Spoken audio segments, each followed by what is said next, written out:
Praise Lord. കാലത്തെ പ്രസക്തമായ Russia Ukraine യുദ്ധത്തെ കുറിച്ചുള്ള ഒരു കാര്യമാണ് ഇന്നത്തെ പഠനത്തിൽ വിഷയമാക്കി ഇരിക്കുന്നത്. അതിനായിട്ട് നമ്മൾ എടുക്കുന്നത് ചില വചനങ്ങളുമുണ്ട്, ചിത്രങ്ങളുമുണ്ട്. അതിൽ പ്രധാനമായിട്ട് എടുക്കുന്ന ചിത്രങ്ങൾ ഞാനിപ്പോൾ കാണിക്കാം.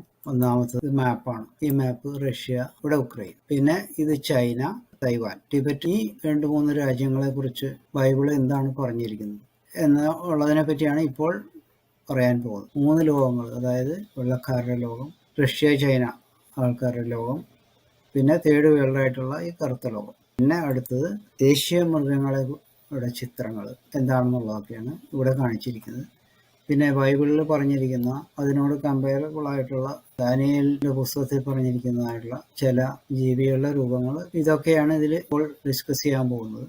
റഷ്യ ഇപ്പോൾ ഉക്രൈനെ ആക്രമിച്ചുകൊണ്ടിരിക്കുകയാണല്ലോ. അത് ബൈബിളിൽ ഈ ഒരു കാര്യം പറഞ്ഞിട്ടുണ്ടോ എന്നുള്ളതാണ് ഇപ്പോൾ നമ്മൾ വിഷയമാക്കാൻ പോകുന്നത്. പിന്നെ ഇത് അന്ത്യകാലത്ത് ഗോഗ് യുദ്ധം റഷ്യയുടെ നേതൃത്വത്തിൽ വരും എന്ന് ബൈബിളിൽ പറഞ്ഞു എന്ന് പറയുന്നുണ്ട്. അത് റഷ്യയുടെ നേതൃത്വത്തിലല്ല, റഷ്യയിലുണ്ടെങ്കിലും ചൈനയാണ് അതിൻ്റെ പ്രധാന ആൾ.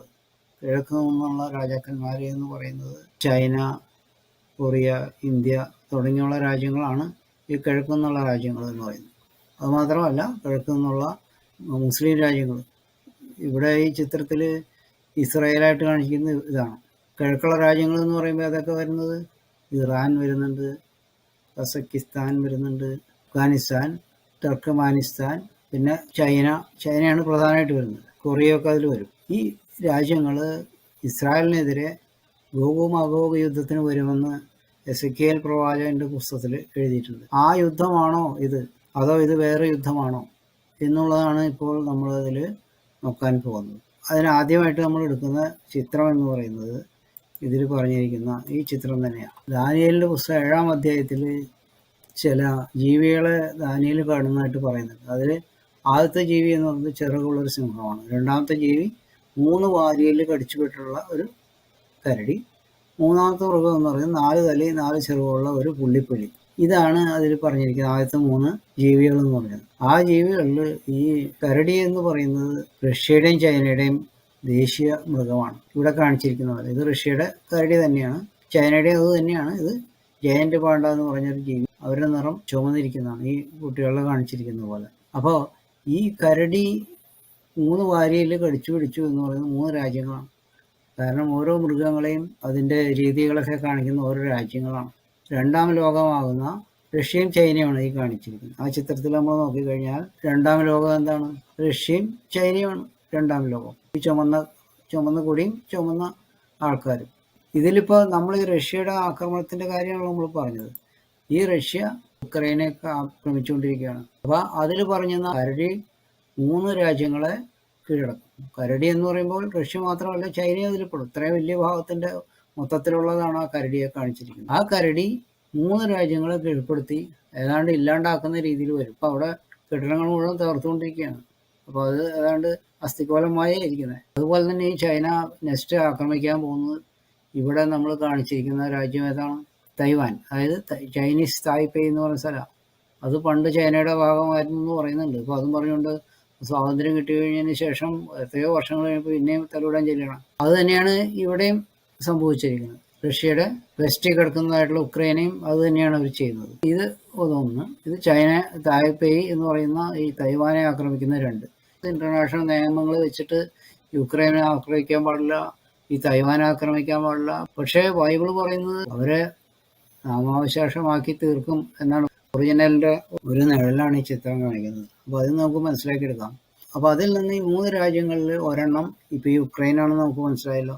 ഇങ്ങനെയാണെങ്കിലും ഈ 3 മൃഗങ്ങളെയും, അതായത് 3 ലോകങ്ങൾ, അതായത് വേൾഡ് കംപ്ലീറ്റ് അന്തിക്രിസ്തുവിന്റെ ഭരണം വരും എന്ന് ദാനിയേൽ 7-ാം അധ്യായത്തിൽ തന്നെ പറയുന്നുണ്ട്. അത് 10 കൊമ്പുള്ള ഭീകരമൃഗം എന്ന് പറഞ്ഞിരിക്കുന്നത് ദാനിയേൽ 7-ാം അധ്യായം 7-ാം വാക്യത്തിലാണ് പറയുന്നത്. അത് തന്നെ വെളിപ്പാട് പുസ്തകം 13-ാം അധ്യായം 1-2 വാക്യങ്ങളിലും ഇത് തന്നെ പറയുന്നുണ്ട്.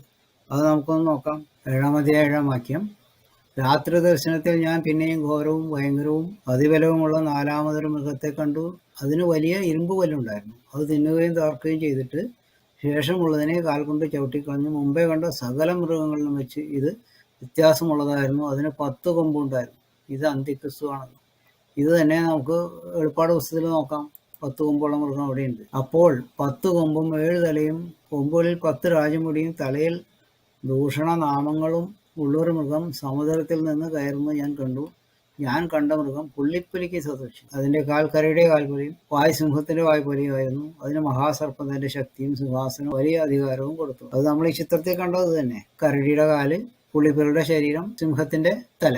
അത് ഈ 3 മൃഗങ്ങളുടെ ഒരു മിക്സറായിട്ടാണ് കാണുന്നത്. അതായത് ഈ 3 മൃഗങ്ങൾ എന്ന് പറഞ്ഞാൽ 3 ലോകങ്ങളെന്നും പറഞ്ഞല്ലോ. അതായത് വെള്ളക്കാരുടെ ലോകം, റഷ്യൻ ചൈനയുടെ ലോകം, തേർഡ് വേൾഡ് എന്ന് പറഞ്ഞാൽ ഇന്ത്യ ലീഡറായിട്ടുള്ള ആഫ്രിക്കൻ രാജ്യവും സൗത്ത് അമേരിക്കൻ രാജ്യങ്ങളൊക്കെ ചേർന്നിട്ടുള്ള രാജ്യങ്ങളുടെയും ദേശീയ മൃഗങ്ങളും അതുപോലെ തന്നെയാണ് കാണുന്നത്. അന്ത്യക്രിസ്തുവാണ് ഇതിനെ ഭരിക്കാൻ പോകുന്നത് എന്ന് കാണിക്കാൻ വേണ്ടി ഞാനിത് പറഞ്ഞത്. ഈ ലോകം മുഴുവൻ്റെയും ഒരു അധികാരം അന്ത്യക്രിസ്തുവിനുണ്ടാവും. അതിന്റെ അവസാനത്തിലാണ് ഈ ഗോഗ് മാഗോഗ് യുദ്ധം എന്ന് പറയുന്നത്. അന്ത്യക്രിസ്തു 7 കൊല്ലമാണ് ഭൂമിയെ ഭരിക്കുന്നത്. ആ 7 കൊല്ലത്തിന്റെ അവസാനത്തിലാണ് ഇസ്രായേലിനെതിരെ ഇവരെല്ലാം യുദ്ധത്തിന് വരുന്നു പറയുന്നത്. ഇസ്രായേൽ ഇവിടെ കിടക്കണമെങ്കിൽ മൊത്തത്തിൽ ഇങ്ങനെ എടുത്തു കഴിഞ്ഞാൽ കിഴക്ക് ഭാഗമാണ് വരുന്നത്. അതുകൊണ്ട് കിഴക്കുന്ന് രാജാക്കന്മാർ വരുന്നു എന്ന് പറയുന്നത് അതിന് കാരണം. അത് കൂടാതെ ടർക്കിന്ന് വടക്കുന്ന് വരുന്നവർ പറയുന്നു. തുർക്കി എന്ന് പറഞ്ഞിട്ടുണ്ടെങ്കിൽ ഒരു ഇസ്ലാമിക് രാജ്യമാണ്. ഇസ്രായേലിനെ ഏറ്റവും കൂടുതൽ ബുദ്ധിമുട്ടിക്കാൻ ട്രൈ ചെയ്യുന്ന രാജ്യമാണ് ഈ വടക്ക് നിന്നുള്ള തുർക്കി എന്ന് പറയുന്നത്. പിന്നെ കിഴക്ക് നിന്നുള്ള ഇറാനുണ്ട്. മുസ്ലിം രാജ്യങ്ങളാണ് ഇതെല്ലാം. ഇതെല്ലാം ഇസ്രായേലിനെതിരാണ്. അവസാന കാലത്ത് ഒരു വലിയ യുദ്ധം അവിടെ ഉണ്ടാവും. ആ യുദ്ധത്തിന് ഗോഗ് മാഗോഗ് യുദ്ധം എന്നാണ് പറയുന്നത്. അത് കഴിഞ്ഞിട്ട് 1000 ആണ്ട് വാഴ്ച കഴിയുമ്പോഴും സെയിം യുദ്ധം തിരിച്ചു വരുന്നുണ്ട്. 3 മൃഗങ്ങളെയും അന്ത്യക്രിസ്തു കീഴ്പ്പെടുത്തിയതിന് ശേഷം അതിന്റെ അവസാനം വരുന്ന യുദ്ധത്തിലാണ് ഈ ഗോഗ് മാഗോഗ് യുദ്ധം വരുന്നത്. ഇപ്പൊ നടക്കുന്ന യുദ്ധമൊന്നും അന്ത്യമല്ല. അത് യുദ്ധങ്ങളെയും യുദ്ധശ്രുതികളെയും കുറിച്ച് നിങ്ങൾ കേൾക്കും, അവസാനമല്ല എന്ന് യേശുക്രിസ്തു തന്നെ നേരെ പറഞ്ഞിട്ടുള്ള കാര്യം. അതാണ് ഇപ്പോൾ ഈ സംഭവിച്ചുകൊണ്ടിരിക്കുന്നത്. സാഹചര്യങ്ങൾ വെച്ച് നോക്കുമ്പോൾ അന്ത്യകാലം ആയതുകൊണ്ട് ഉക്രൈനെ അവർ കീഴ്പ്പെടുത്തും എന്ന് തന്നെയാണ് നമുക്ക് മനസ്സിലാക്കേണ്ടത്. അതുപോലെ തന്നെ ഈ ചൈന തൈവാനെ കീഴ്പ്പെടുത്തും. അപ്പോഴത്തെ സാഹചര്യത്തിൽ നോക്കുമ്പോൾ ഉക്രൈൻ, തൈവാൻ, അതുപോലെ തന്നെ ടിബറ്റ്, ഈ 3 രാജ്യങ്ങളാണ്. ടിബറ്റിലാണല്ലോ ദലൈലാമയൊക്കെ ഉള്ളത്. അയാളെ അവിടെ നിന്ന് ഓടിച്ചു കളഞ്ഞ് അവർ ഒരുപാട് ബുദ്ധിമുട്ടുണ്ടാക്കുന്നുണ്ടെന്ന് പറയുന്നുണ്ട്. ഈ കരടിയുടെ വായിലിരിക്കുന്ന 3 വാരിയല് എന്ന് പറയുന്നത് 3 രാജ്യങ്ങളെ പറ്റി പറഞ്ഞു. അപ്പൊ ഇതിൽ നമ്മളിപ്പോൾ നടക്കുന്ന യുദ്ധം എന്ന് പറയുന്നത് അവസാനമല്ല എന്നുള്ളതാണ്. അപ്പൊ ഈ ചിത്രങ്ങളിൽ നമുക്ക് കറണ്ട് ആയിട്ടുള്ള സംഭവങ്ങളായിട്ട് നമ്മൾ കമ്പയർ ചെയ്ത് നോക്കുമ്പോൾ ഒരുപാട് കാര്യങ്ങൾ മനസ്സിലാവും. അതുകൊണ്ട് ഇത് അന്ത്യമല്ല. അന്ത്യമാവണമെങ്കിൽ ഇനിയും ഒരുപാട് കാര്യങ്ങൾ നടക്കേണ്ടതുണ്ട്. അതിനെക്കുറിച്ചൊക്കെ വെളിപ്പാട് പുസ്തകത്തിൽ വളരെ വ്യക്തമായിട്ട് പറയുന്നുണ്ട്. പക്ഷേ ഒരുപാട് പുസ്തകം അങ്ങനെ പഠിക്കുന്ന ആൾക്കാർ ഇന്നേ വരെ ഞാൻ കണ്ടിട്ടില്ല എന്നുള്ളതാണ്. പാശ്ചാത്യരുടെ ചില പഠിപ്പിക്കലുകളുടെ അടിസ്ഥാനത്തിൽ നിന്നുകൊണ്ടുള്ള പഠിക്കലേ അവർക്കുള്ളൂ. അവർക്ക് നേരിട്ട് ദൈവത്തിൽ നിന്ന് പ്രാപിക്കുന്ന താല്പര്യമില്ല. മറ്റുള്ളവർ പറയണത് കേൾക്കുക എന്നുള്ളതാണ്. അപ്പോൾ അതിൻ്റെ പേരിൽ അനവധി പഠിപ്പിക്കലിനും മിസ്റ്റേക്കുകളും കംപ്ലൈൻറ്റുകളും ഉണ്ടാകുന്നുണ്ട്. അപ്പോൾ അതൊന്നും കറക്റ്റ് ചെയ്യാൻ പറഞ്ഞാൽ അവർക്ക് ആർക്കും ഇഷ്ടമാകുന്നില്ല. എന്തായാലും ഞാനത് എല്ലാം ദൈവം എനിക്ക് തന്നതിൻ്റെ അടിസ്ഥാനത്തിലുള്ള എൻ്റെ അറിവല്ല, അത് ദൈവത്തിൻ്റെ അറിവാണത്. ആ അറിവ് മറ്റുള്ളവർക്ക് കൊടുക്കുക എന്നുള്ളതാണ് ദൈവം എന്നെ ഏൽപ്പിച്ചിരിക്കുന്ന ജോലി. അത് വെളിപ്പാട് പുസ്തകത്തിൻ്റെ പല വിശദീകരണങ്ങളുമായിട്ടും അതിൻ്റെ ചിത്രങ്ങളായിട്ടും ഒക്കെ ഞാൻ എടുത്തിട്ടുണ്ട്. അത് വേണ്ട ആൾക്കാർക്ക് വായിച്ച് പഠിച്ച് മനസ്സിലാക്കാം. അത് എന്തായാലും വലിയ ഉപകാരമായിരിക്കും. നമ്മൾ ഒന്നിനെക്കുറിച്ചും ഭയപ്പെടേണ്ടി വരില്ല. സമയമായിട്ടില്ല. സമയം ആകും എന്നുള്ളത് അറിയുന്നത് ഒറ്റ ആൾക്കാർക്കേ ഉള്ളൂ. ഒരുപാട് പുസ്തകവും ബൈബിളും നല്ല രീതിയിൽ വായിച്ച് മനസ്സിലാക്കുന്ന ആൾക്കാർക്ക് മാത്രമേ ആ അനുഗ്രഹം ദൈവം പറഞ്ഞിട്ടുള്ളൂ. മറ്റുള്ളവരുടെ ആലോചനയും അവരുടെ പഠിപ്പിക്കലും വെച്ച് നോക്കിയിട്ട് കാര്യമില്ല. അപ്പം ഞാൻ പറഞ്ഞത് അങ്ങനെ തന്നെ എടുക്കണം എന്നല്ല പറയുന്നത് അർത്ഥം. ഞാൻ പറയണത് വചനം അനുസരിച്ച് ശരിയാണോ എന്നുള്ളത് നോക്കേണ്ട ഓരോ ബൈബിളെ കുറിച്ച് പഠിക്കുന്ന ആൾക്കാരും നോക്കേണ്ടതാണ്. എന്നാൽ മറ്റുള്ളവർ പറയണത് അത് വെച്ച് നോക്കിക്കോ, ഇതിലേതാ ശരിയെന്നുള്ളത് നിങ്ങൾക്ക് മനസ്സിലാക്കാനുള്ള ബുദ്ധി ദൈവം തന്നിട്ടുണ്ടല്ലോ. അത് വെച്ചിട്ട് ഞാൻ പറയുന്നത് ശരിയാണോ എന്ന് നോക്കണം. അത് ശരിയാണെങ്കിൽ നിങ്ങൾക്ക് എടുക്കാം. അത് തെറ്റാണെന്ന് നിങ്ങൾക്ക് തോന്നുന്നുണ്ടെങ്കിൽ അത് എടുക്കണ്ട. പക്ഷേ എന്തെങ്കിലും സംശയമോ കോൺട്രഡിക്ഷനായിട്ട് തോന്നുന്നുണ്ടെങ്കിൽ പറഞ്ഞാൽ അത് ഞാൻ പറഞ്ഞ് ക്ലിയർ ചെയ്ത് തരാം. നിങ്ങൾക്ക് മനസ്സിലാക്കാം. ദൈവമക്കളെ കുറിച്ചാണ് ഇത് പറയുന്നത് പ്രധാനമായിട്ട്. പക്ഷെ അല്ലാത്തൊരു മാനസാന്തരപ്പെട്ട് ദൈവകൃപയിൽ വന്ന ആൾക്കാരാകുമ്പോൾ അവർക്കത് പറഞ്ഞാൽ അവർക്കത് ഗുണമുണ്ട്. അല്ലാത്തവർക്ക് അതുകൊണ്ട് ഗുണം ഉണ്ടാകാൻ പോകുന്നില്ല. കാര്യങ്ങൾ വരുന്നുള്ളത് അറിയാൻ പറ്റും പഠിച്ചിട്ടുണ്ടെങ്കിൽ, അത്രയേ ഉള്ളൂ.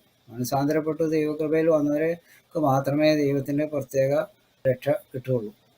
അതാണ് എനിക്ക് പറഞ്ഞു തരാനുള്ളത്. ഇത്രത്തോളം പറഞ്ഞുകൊണ്ട് നിർത്തുക.